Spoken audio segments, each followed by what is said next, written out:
Managing acute diverticulitis. Everything you need to know. Hey everyone, welcome back to the channel. Today, we're diving into something super important, acute diverticulitis. Whether you're a med student, a healthcare pro, or just someone curious about gut health, this episode's for you. Let's break it down together. Initial assessment. Setting the stage. So, picture this. Someone comes in with left lower belly pain, maybe a fever, a bit of nausea, bloating, or even some constipation or diarrhea. First thing, you want to think about their risk factors. Are they over 50? Maybe on the heavier side? Low fiber diet? Or maybe they've had episodes like this before? Now, you grab some labs, check their white blood cells, CRP for inflammation, maybe creatinine to see if things are more serious. And if they're looking really sick, you might get blood cultures or lactate. Imaging?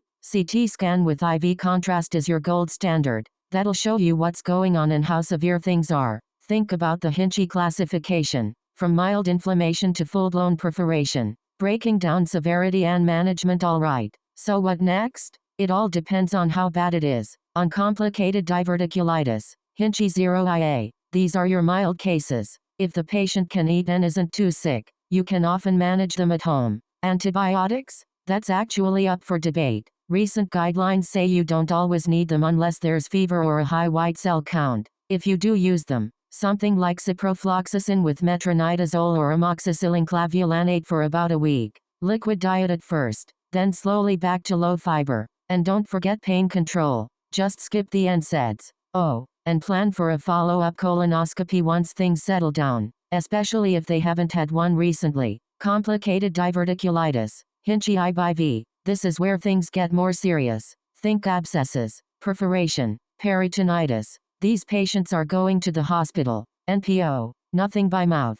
IV fluids, IV antibiotics. If there's a big abscess, over 3 centimeters, you'll want interventional radiology to do a drainage. And if they're getting worse, peritonitis, sepsis, obstruction, they'll likely need surgery. The most common operation is Hartmann's procedure, but sometimes a primary anastomosis is possible. Special cases and recurrences. Let's talk about some unique situations. If the person's on immunosuppressants, you have to be extra careful. Admit them sooner. Keep an eye out for complications. If they keep having recurrences, elective surgery might be on the table, especially if it's hurting their quality of life. For younger patients, that threshold might be a little lower. And hey, if you see bleeding, it usually stops on its own. But a colonoscopy might be needed if it keeps going. After the storm, post-acute care. Once things settle down, here's what matters. Gradually boost that fiber. Aim for 25-30 grams a day. Encourage weight loss.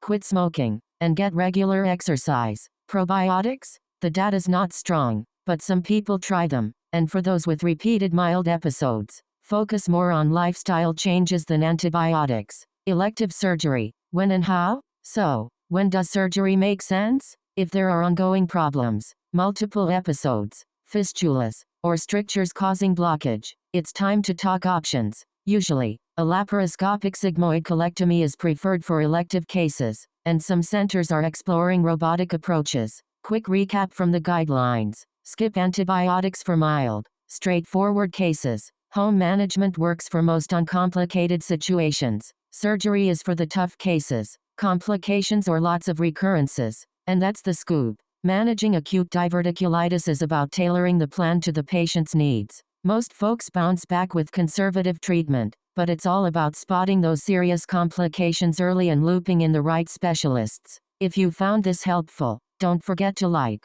subscribe, and drop your questions in the comments below. Until next time, take care of your gut.